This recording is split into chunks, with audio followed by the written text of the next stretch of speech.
शर्मीली बाहर आती है और बच्चे को देखकर चौंक जाती है। ये क्या ले आए? लकड़ी मंगाई थी। अरे बच्चा बेचारा पता नहीं कैसे जंगल में फंस गया था। बारिश और ठंड से कांप रहा था और भूखा भी था। शर्मीली अंदर से भागकर तौलिया लाती है और वायुन को उसमें लपेटकर खुद से चिपका लेती है। बाबू तो ठीक है ना? वायुन मुस्कुराकर शर्मीली की ओर देखता है। हाय देखिए ना जी, कितनी सुंदर मुस्कान है, जैसे नीले समंदर के अंदर सफेद सीपियां चमकती हों। अरे इसके लिए सूखे कपड़े ले ले गुड्डों के अंदर से। शर्मीली मुस्कुराती हुई अंदर से कपड़े ले आती है।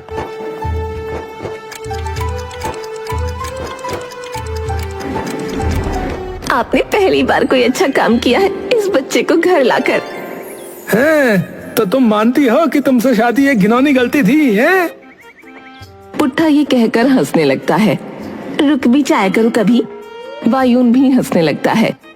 ए जी देखिए ना बाहर। बेटा तुम्हारा नाम क्या है? वायुन। हाय कितना प्यारा नाम है, बिल्कुल तुम्हारी तरह। ये कह रहे थे कि आप मुझे गरम खाना खिलाएंगी। क्यों नहीं खिलाऊंगी? ए सुनिए, आपने लकड़ी कहाँ रखी है? वो तो मैं लाना ही भूल गया शर्मिली।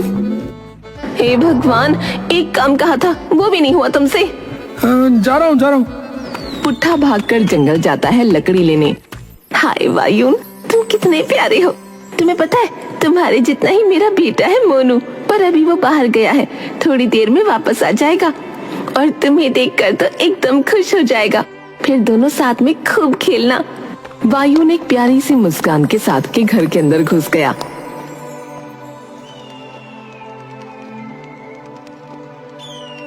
थोड़ी ही देर बाद पुट्ठा लकड़ी लेकर लौटता है।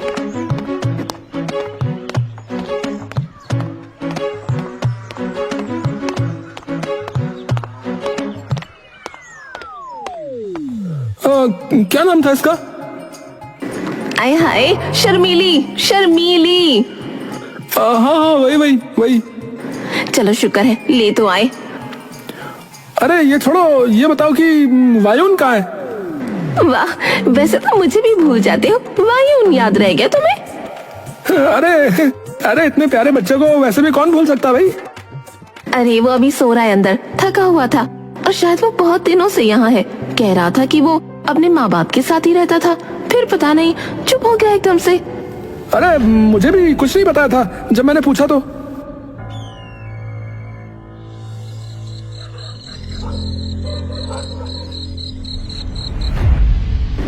चित्रगुप्त अपने कार्यस्थल में पूरी कोशिश कर रहे होते हैं कि उन्हें इस विपदा का रहस्य पता लगे। हर लिपि, हर वेद, हर उपनिषद, यहाँ तक कि ऋतुवेद भी टटोलते हैं, पर उन्हें ऐसा कोई उत्तर नहीं मिलता जिससे उन्हें इस अस्वाभाविक घटना का पता लग जाए। अचानक एक तेज रोशनी उन सभी ग्रंथों, वेदों और उपनिषदों पर फैल जाती है। चित्रगुप्त की नजर एक चमकदार पीले रंग की पट्टिका पर पड़ती है जिस पर सूर्य का चिन्ह बना होता है। ये संदेश तो इंद्रलोक से आया है। वहीं दूसरी ओर यमराज भी पक्का गढ़ में से धारते हैं, लेकिन जैसे ही वो नीचे उतरते हैं उनके भैंसे का पांव सड़क के गड्ढे में फंस जाता है। अरे क्या हुआ? महाराज, मेरा एक पांव गड्ढे में फंस गया है महाराज। अरे इस गांव में बड़े तुच्छ प्राणी हैं, क्या गड्ढे खोद खोद के पाताल लोक में जाएंगे क्या? सही कहा महाराज एकदम। तभी यमराज को मानो कोई विशेष अनुभूति होती है। महेश। जी महाराज। कुछ आभास हुआ तुम्हें भी क्या? जी महाराज, पर यह है क्या? कुछ तो है, कोई दिव्य शक्ति, मानो इंद्रलोक का कोई तत्व या कोई अंश हो। पर महाराज ऐसा हो कैसे सकता है? ये तो मुझे भी नहीं पता। हमें इसके लिए अपने मानवीय अवतार में आना होगा।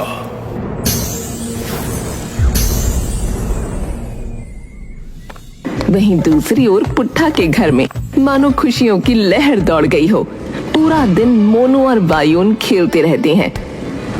ए वायुन, आजा सीढ़ियों पे दौड़ लगाते हैं, देखते हैं कौन पहले ऊपर पहुंचेगा। हाँ चलो। दोनों सीढ़ियों पर ऊपर भागने लगते हैं, लेकिन अचानक वायुन का पांव फिसल जाता है और वो नीचे गिर जाता है।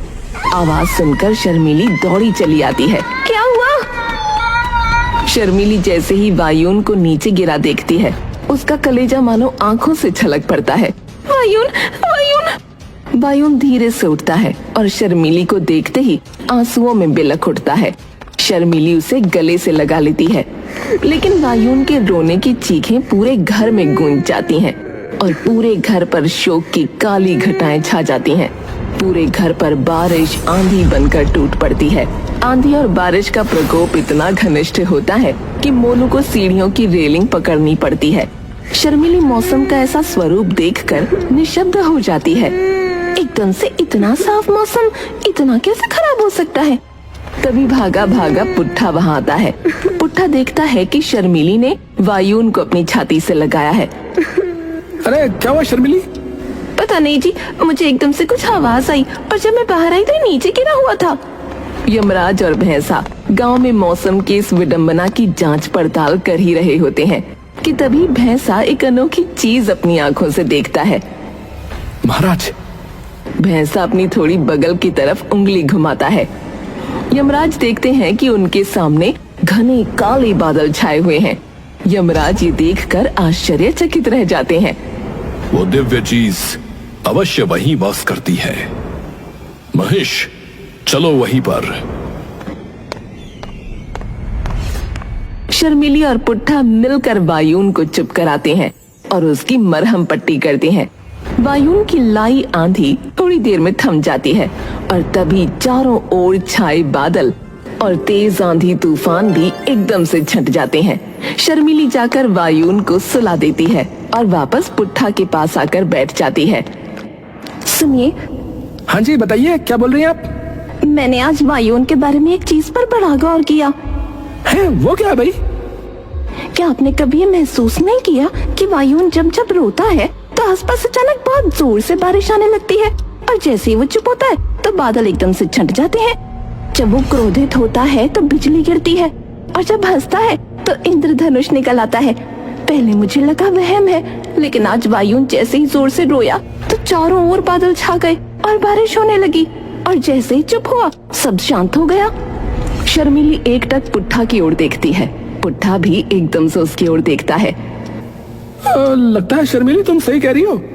उस दिन भी जंगल में जब वो रोया था तो बारिश होने लगी और जैसे ही चुप हुआ तो एकदम से धूप निकल आई। इसका मतलब वो जैसा महसूस करता है मौसम भी उसके हिसाब से बदल जाता है। शर्मिली और पुट्ठा थोड़ी देर एकदम चुप हो जाते हैं। वायुन है कौन? किसका बेटा है? वो ऐसा क्यों है? ये तो नहीं पता, पर इतना जरूर पता है किसी को इस बच्चे के बारे में नहीं पता लगना चाहिए। न जाने कितने स्वार्थी और लोभी लोग इस बच्चे को ले जाने की फिराक में होंगे। तभी वहाँ यमराज और भैंसा अपने मानवीय रूप में आ धमकते हैं। अरे कोई है क्या इस घर पर? शर्मिली और पुट्ठा देखते हैं कि दरवाजे पर दो मोटे से आदमी खड़े हैं। दोनों दरवाजे की ओर जाते हैं। जी नमस्ते, बताइए। नमस्कार भाई। नमस्कार बहन जी। नमस्कार नमस्कार, बताइए। जी हम जनगणना के लिए आए हैं, तो आप हमें बता सकते हैं कि इस घर में आपके अलावा और कौन कौन रहता है? पुट्ठा और शर्मिली एक दूसरे की ओर देखते हैं। जी हम दोनों और हमारा एक बेटा मोनू। जी सिर्फ एक ही है और कोई नहीं है? शर्मिली और पुट्ठा अब सतर्क हो जाते हैं। नहीं, कोई और तो नहीं है, सिर्फ हम तीनों ही हैं। अच्छा, वो हमें थोड़ी सी प्यास भी लगी थी, तो क्या हम अंदर आ सकते हैं? अभी तो हम लोग बाहर जा रहे हैं, लेकिन मैं आपके लिए यहीं पानी ले आती हूँ। यमराज समझ जाते हैं कि पुट्ठा और शर्मिली को शक हो गया है। शर्मिली उनके लिए पानी लाती है और वो पानी पीकर वापस लौट आते हैं।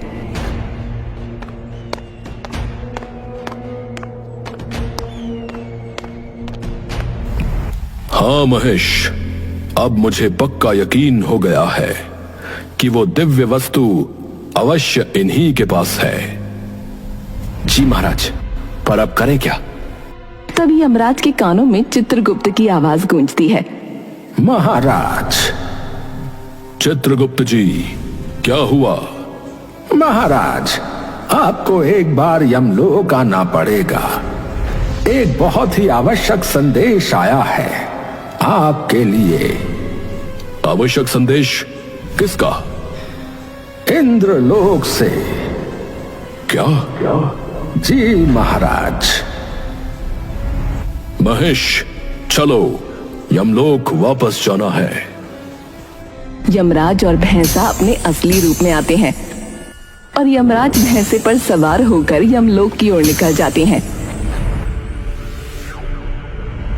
शर्मीली और पुट्ठा बहुत चिंता में बैठे थे। उन लोगों को पक्का वायुन का पता है। शर्मिली, पर तुम इतने डंके के साथ कैसे कह सकती हो? अरे कैसी बात कर रहे हो? अभी 3 महीने पहले तो आए थे जनगणना वाले। आप ही ने तो दरवाजा खोला था। 2 औरतें क्या आ गई थी उस दिन जनगणना के लिए। आपके तो पैर ही नहीं पड़ रहे थे जमीन पर पूरे दिन। अरे ठीक है, पर अब करें क्या? कुछ दिनों के लिए यहाँ से चले जाते हैं। सही कह रही हो। हाँ चित्रगुप्त जी, अब बताइए क्या हुआ? महाराज, स्वयं इंद्रदेव का संदेश प्राप्त हुआ है। परंतु किस लिए? इंद्रवंशी कबीले का एक वंशज गुम हो गया है महाराज। आपको उसे उसके कबीले में वापस लाना है। उसी गांव में? जी महाराज। इंद्रवंशी कबीला? ये कौन सा कबीला है महाराज? इंद्रवंशी कबीला एक प्राचीन कबीला था जहां अत्यंत विद्वान पंडितों और ऋषियों का निवास था। वे सभी देवाला नामक एक पवित्र गांव में रहते थे। परंतु एक दिन उस गांव पर ऐसा संकट टूटा जिसके विषय में किसी ने सोचा भी नहीं था। हर दिशा से सूखा, प्रतिदिन धरती हिलती, फसलें नष्ट हो गईं, जल स्रोत सूख गए और लोग तड़प तड़प कर मरने लगे। गांव का हर कोना विनाश की चपेट में था। तब ग्रामवासियों ने अपने अंतिम आसरे इंद्रदेव को पुकारा। कहा जाता है उन्होंने बिना एक बूंद जल के लगातार 10 वर्षों तक इंद्रदेव की तपस्या की। न दिन देखा न रात देखी, मात्र एक ही प्रार्थना, इंद्रदेव हमें बचा लो। और अंततः 10 वर्षों की कठोर तपस्या के पश्चात और भक्ति से प्रसन्न होकर इंद्रदेव ने उन्हें दर्शन दिए। उन्होंने गांव को आशीर्वाद दिया, अब कभी भी ये गांव किसी आपदा का शिकार नहीं होगा। और साथ ही उन्होंने उन लोगों को एक दिव्य वरदान भी दिया, अब से तुम्हारी भावनाएं ही मौसम को आकार देंगी। परंतु साथ ही इंद्रदेव ने एक शर्त भी रखी, इस गांव को बाहरी दुनिया से छिपा दिया गया ताकि यह शक्ति कभी किसी गलत हाथों में न जाए। तभी से देवाला एक रहस्य बनकर दुनिया की नजरों से ओझल है। लेकिन आज भी जब बादल बिना मौसम गरजते हैं, कहीं ना कहीं कोई इंद्रवंशी भावनाओं से मौसम को चला रहा होता है। तो इसका मतलब महाराज, उस गांव में उसी कबीले का वंशज आ गया है। परंतु यह कैसे हुआ? वो गांव तो बाहरी दुनिया से छिपा हुआ था। संदेश में लिखा था कि उनके गांव पर किसी असुर प्रजाति ने हमला कर दिया था, जिसकी वजह से वहां भगदड़ मच गई और वो वंशज अपने कबीले से अलग हो गया। अब गांव के सभी लोगों ने मिलकर उन असुरों को भगा तो दिया, पर अब वे इंद्रदेव से मात्र एक ही प्रार्थना कर रहे हैं, उसे ढूंढने की। और वो वंशज अवश्य उसी घर में है। महेश, शीघ्रता करो। वायुन और मोनू अपने बिस्तर पर आराम से सो रहे होते हैं कि तभी यमराज वहां प्रकट हो जाते हैं। इंद्रवंशी, डरो नहीं पुत्र, मैं तुम्हें तुम्हारे घर ले जाने आया हूं, तुम्हारे कबीले के पास। मेरे मम्मी पापा के पास? हाँ, वहां सभी लोग तुम्हारी प्रतीक्षा कर रहे हैं। रुको, पहले तुम इन्हें तो बताओ कि तुम जा रहे हो। इन लोगों ने भी तुम्हारा ध्यान रखा है, तुमसे अपने सच्चे मन से प्रेम किया है। वायुन दौड़ता हुआ शर्मीली और पुट्ठा के पास जाता है और उन्हें उठाता है। काका काकी। अरे वायुन, क्या हुआ? ठीक तो हो? क्या हुआ बेटा? काकी मैं जा रहा हूँ वापस अपने घर। शर्मीली और पुट्ठा पर मानो बिजली गिर पड़ती है। तुम्हारे मम्मी पापा आ गए क्या? नहीं काकी, पर कोई है जो मुझे मेरे घर वापस ले जाने आया है। बेटा, अगर किसी गांव के किसी व्यक्ति ने तुम्हें यह कहा है तो वो झूठ बोल रहा है। वे लोग सिर्फ तुम्हारा फायदा उठाना चाहते हैं। नहीं काका, उन्हें मेरा नाम पता था और मेरे घर के बारे में भी पता है। तुम डरो नहीं काका काकी, मुझे कुछ नहीं होगा।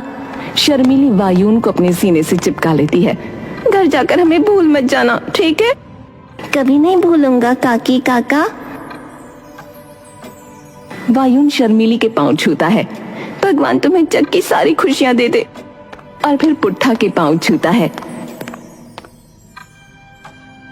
खूब खुश रहो, और फिर से आम खाने या अपनी काकी के हाथ का खाना खाने की इच्छा हो तो चले आना। अच्छा जी काका। और आखिरकार वायुन यमराज के साथ वापस अपनी दुनिया में चला जाता है।